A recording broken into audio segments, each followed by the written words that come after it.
যারা ক্যালকাটা ইউনিভার্সিটির আন্ডারে 5th সেমিস্টারের ছাত্রছাত্রী আছো এবং তোমাদের শিক্ষাবিজ্ঞান পাস কোর্সে ডিএসসি A2 পেপার আছে, তোমাদের জন্য আজকের ক্লাসটা খুবই গুরুত্বপূর্ণ।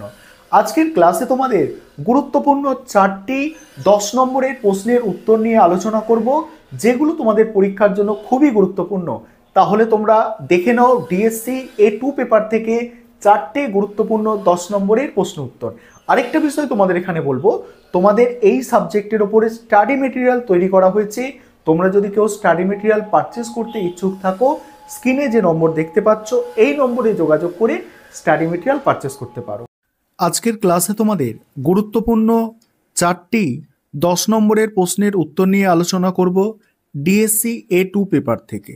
যে প্রশ্নের উত্তরগুলো আজকের ক্লাসে আলোচনা করব দেখে নাও। প্রথম প্রশ্ন, মন্তেশ্বরী পদ্ধতির প্রধান বৈশিষ্ট্যগুলি আলোচনা করো। দ্বিতীয় প্রশ্ন আছে, ইলিচ প্রস্তাবিত শিখন ওয়েব সম্পর্কে আলোচনা করো। পরের প্রশ্ন আছে, নারী শিক্ষা প্রসারে বেগম রোকেয়ার অবদান। আর তারপরের প্রশ্ন, পাঠ্যক্রম ও শিক্ষার মধ্যে সম্পর্কে রাধা কিষানের সুপারিশ কী ছিল। এই 4টে প্রশ্নের উত্তর নিয়ে আজকের ক্লাসে আমি আলোচনা করব। এছাড়া তোমরা ফুল সাজেশনটা একবার দেখে নাও। আমি এই সাজেশনটা তোমাদের ডিএসসি A2 পেপারের ওপরে দিয়েছিলাম, আর এই প্রশ্নগুলো তোমরা তৈরি করলে 100% প্রশ্ন কমন পাবে। এবারে তোমরা প্রশ্নের উত্তরগুলো দেখে নাও। প্রথম প্রশ্ন দেখো, প্রথমে যেটা আছে, মন্তেশ্বরী পদ্ধতির প্রধান বৈশিষ্ট্য। দেখো, গতানুগতিক শিক্ষা শিশুকেন্দ্রিক শিক্ষায় পরিবর্তিত হওয়ার জন্য শিক্ষণ পদ্ধতির আমূল পরিবর্তন হয়েছে। ফলশ্রুতি হিসাবে নতুন নতুন শিক্ষণ পদ্ধতি গড়ে উঠেছে, আর এই শিক্ষণ পদ্ধতির মধ্যে অন্যতম হলো মন্তেশ্বরী শিক্ষণ পদ্ধতি। আর এই শিক্ষণ পদ্ধতি প্রবর্তন করেন মাদাম মারিয়া মন্তেশ্বরী। এবার দেখো মন্তেশ্বরী পদ্ধতি কি বলা হচ্ছে এখানে। মন্তেশ্বরী তার শিক্ষণ পদ্ধতি প্রয়োগের জন্য 1907 সালে একটি বিদ্যালয় স্থাপন করেছিলেন, যার নাম হচ্ছে কাসাদাই বাম্বিনী বা শিশু নিকেতন। তার শিক্ষণ পদ্ধতির মূল বক্তব্য হলো শিশুর মধ্যে যেসব অন্তর্নিহিত সম্ভাবনা রয়েছে তাকে প্রত্যক্ষ কর্মের মাধ্যমে ফুটিয়ে তোলা। এই শিক্ষণ পদ্ধতি শিশুর ক্ষেত্রে শিক্ষার ক্ষেত্রে শিশুদের পর্যাপ্ত স্বাধীনতা দেয় এবং বিভিন্ন রকম শিক্ষামূলক কাজের ব্যবস্থা করে। এবার বৈশিষ্ট্য দেখো, অবাধ স্বাধীনতা। প্রথম পয়েন্ট হচ্ছে অবাধ স্বাধীনতা। পরিপূর্ণ স্বাধীনতার মধ্যে দিয়ে শিশু মনের বিকাশ সাধনই এই পদ্ধতির প্রধান লক্ষ্য। প্রচলিত শাসনধর্মী শৃঙ্খলার পরিবর্তে স্বতঃস্ফূর্ত শৃঙ্খলা এখানে পরিস্ফুট। শিশুর স্বাধীন কাজে শিক্ষিকা যথাসম্ভব কম হস্তক্ষেপ করবেন। তারপরে কি বলা হচ্ছে দেখো, যে তিনি বিধিনিষেধ ও শাস্তিদানের পরিবর্তে শিশুকে সঠিক পথে পরিচালনা করবেন। তিনি হবেন সহানুভূতিশীল পরিচালিকা। মন্তেশ্বরী শিক্ষা পদ্ধতি গণতান্ত্রিক নীতির ওপর প্রতিষ্ঠিত। পরের পয়েন্ট হচ্ছে সক্রিয়তা। এখানে কি বলা হচ্ছে দেখো, এই পদ্ধতিতে শিশু সক্রিয় প্রচেষ্টার দ্বারা শিক্ষা লাভ করবে। শিক্ষিকার ভূমিকা হবে নীরব দর্শকের ন্যায়। শাস্তি অথবা পুরস্কার দিয়ে শেখানোর ব্যবস্থা এই পদ্ধতিতে নেই। শিশু স্বতঃস্ফূর্তভাবে কতগুলি কাজের ভিতর দিয়ে অভিজ্ঞতা লাভ করবে। তারপরে পরের পয়েন্ট হচ্ছে ইন্দ্রিয় অনুশীলন। এখানে কি বলা হচ্ছে দেখো, শিশুর ইন্দ্রিয় অনুভূতি উৎকর্ষ সাধনের জন্য এই পদ্ধতিতে কতগুলি যন্ত্রপাতি ব্যবহারের ব্যবস্থা আছে। এই যন্ত্রপাতি নিয়ে শিশুরা খেলা করবে এবং এর মধ্যে দিয়ে স্বাভাবিকভাবেই তাদের ইন্দ্রিয় অনুভূতি পরিমার্জিত হবে। তারপরে হচ্ছে ব্যক্তি স্বাতন্ত্র্য। ঠিক আছে, ব্যক্তি স্বাতন্ত্র্যে কি বলা হচ্ছে দেখো, এই পদ্ধতির অন্যতম বৈশিষ্ট্য হলো ব্যক্তিকেন্দ্রিক শিক্ষা। প্রত্যেক শিশুই নিজের ব্যক্তিসত্তা আছে। দুটি শিশুর আচার ব্যবহার বুদ্ধি বিচারে এক হয় না। সুতরাং শিশুর শিক্ষাও ব্যক্তিকেন্দ্রিক হবে। এর জন্য শ্রেণীকক্ষে দলগতভাবে শিক্ষাদানের ব্যবস্থা এই পদ্ধতিতে নেই। এই পদ্ধতিতে প্রত্যেক শিশুকে তার নিজস্ব ক্ষমতা ও স্বাতন্ত্র্য অনুযায়ী বিকশিত হওয়ার সুযোগ দেওয়া হয়ে থাকে। তারপরে হচ্ছে দেখো পেশিগত শিক্ষা, এটা হবে পেশাগত। ঠিক আছে, মন্তেশ্বরী শিক্ষা পদ্ধতি শিশুর পেশিগত দক্ষতা বৃদ্ধির, পেশিগত ঠিকই আছে, পেশিগতই লিখবে, ওপর গুরুত্ব দেওয়া হয়। তার জন্য এই শিক্ষণ পদ্ধতি কতগুলি কাজের ব্যবস্থা করে, যেমন হাঁটা, শ্রেণীকক্ষ পরিষ্কার করা, এইগুলো।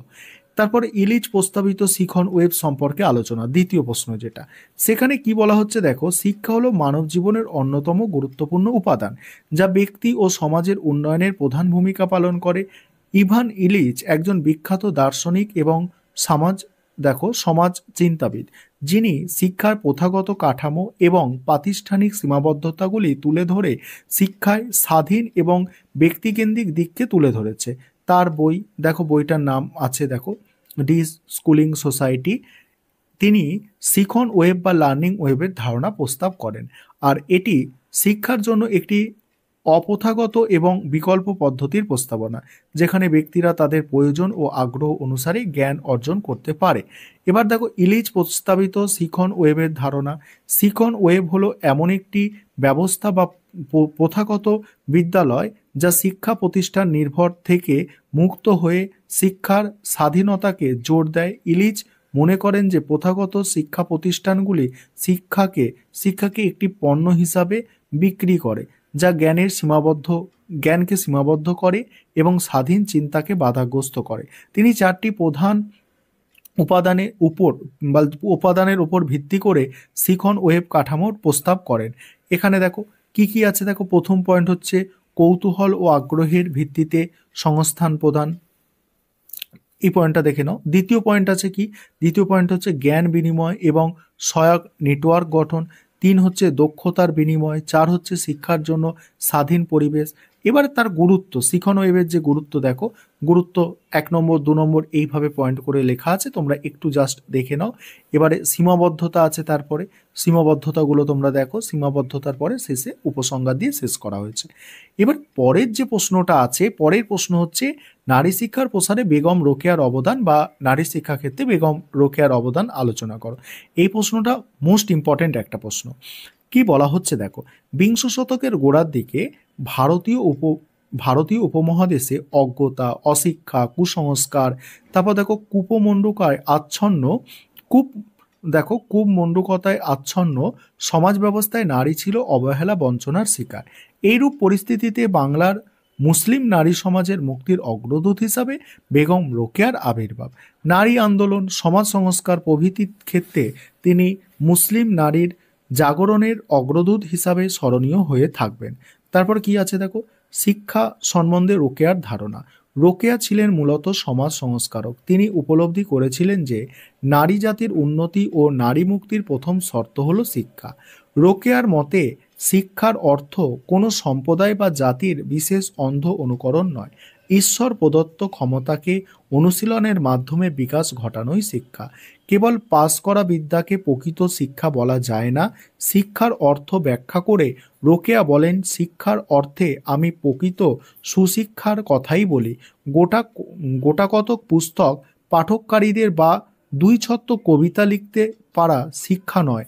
আমি চাই সেই শিক্ষা যা আমাদিগকে নাগরিক অধিকার লাভে সক্ষম করিবে। শিক্ষা মানসিক ও শারীরিক উভয় বিধির হওয়া চাই। তারপরে কি আছে দেখো, নারী শিক্ষার প্রয়োজনীয়তা। বেগম রোকেয়া নারী শিক্ষার প্রয়োজনীয়তা সম্পর্কে কি বলছে সেটা এখানে আলোচনা করা আছে, দেখবে। নারী শিক্ষার প্রসার, পরের পয়েন্ট হচ্ছে নারী শিক্ষার প্রসার। একদম সুন্দর করে গুছিয়ে লেখা আছে, আর এই প্রশ্নের উত্তরগুলো তোমরা লিখলে ফুল মার্কস পাবে। দেখো পরের পয়েন্ট আছে, দেখো পর্দা প্রথা আছে, অবরোধ ও পর্দা প্রথা। তারপরে সমাজ সেবা। এবার পরের পয়েন্ট আছে দেখো, পরের পয়েন্ট সমাজ সংস্কার আর মূল্যায়ন দিয়ে শেষ হয়েছে।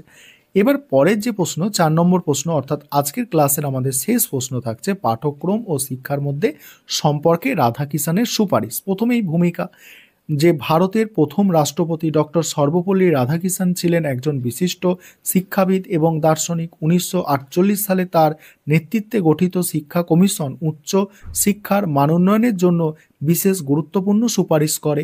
এই কমিশন শিক্ষার মাধ্যমে ব্যক্তিগত ও সামাজিক উন্নয়নকে গুরুত্ব দিয়েছে। শিক্ষার মাধ্যম ও পাঠ্যক্রম নিয়ে তার সুপারিশ ভারতের শিক্ষা ব্যবস্থাকে নতুন দিক নির্দেশনা দিয়েছে। এবার রাধাকিষানের যে সুপারিশ, শিক্ষার মাধ্যম সংক্রান্ত সুপারিশ, দেখো পয়েন্টগুলো তোমরা দেখতে পাচ্ছ। তারপরে হচ্ছে পাঠ্যক্রম সংক্রান্ত সুপারিশ আছে। এইভাবে শেষে উপসংহার দিয়ে কিন্তু আমাদের প্রশ্নের অ্যান্সারটা শেষ করা হয়েছে। এই ছিল তোমাদের গুরুত্বপূর্ণ 4টি বড় প্রশ্নের উত্তর।